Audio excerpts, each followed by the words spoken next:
Emmiganur municipal కార్యాలయంలో ఘనంగా నిర్వహించిన అంతర్జాతీయ మహిళా దినోత్సవ వేడుకలకు ఎమ్మెల్యే బీవీ జయనాగేశ్వర్ రెడ్డి ముఖ్య అతిథిగా హాజరయ్యారు. ఈ సందర్భంగా కార్యక్రమానికి తరలివచ్చిన మహిళలందరికీ ఎమ్మెల్యే శుభాకాంక్షలు తెలిపారు.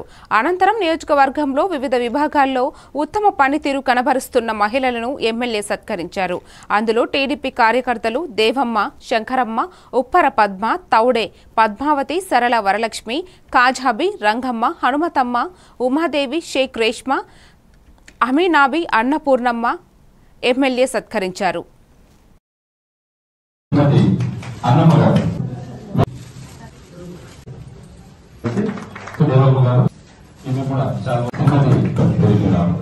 ఈరోజు మహిళా మనులు ఏ రంగాల్లో ఏ స్థాయిలో ఉన్నారో మన ఎమ్మెల్యేలోనే ఉదాహరించడానికి ఈ కార్యక్రమం పెట్టింది. ఒక రాజకీయంలో కావచ్చు, ఒక పోలీస్ డిపార్ట్మెంట్ లో కావచ్చు, ఒక అడ్మినిస్ట్రేషన్ కావచ్చు, ఐసిడిఎస్ కావచ్చు, ఆర్ఎండ్బి కావచ్చు, మున్సిపల్ కావచ్చు, ఒక ఎండిఓ కావచ్చు, ప్రతి ఒక్కరు కూడా అన్ని రంగాల్లో ఈరోజు రాజకీయాలే కాకుండా అన్ని రంగాల్లో ఉన్నటువంటి ఈరోజు సత్కరించి అంతర్జాతీయ మహిళా దినోత్సవ శుభాకాంక్షలు తెలిపి మహిళా శక్తి ఈ రోజు ప్రతి ఒక్క చోట, ఎందుకంటే విశ్వవిఖ్యాత సార్ నందమూరి తారక రామారావు గారు ఆ రోజు తెలుగుదేశం పార్టీ స్థాపించినప్పుడు మహిళల యొక్క హక్కులు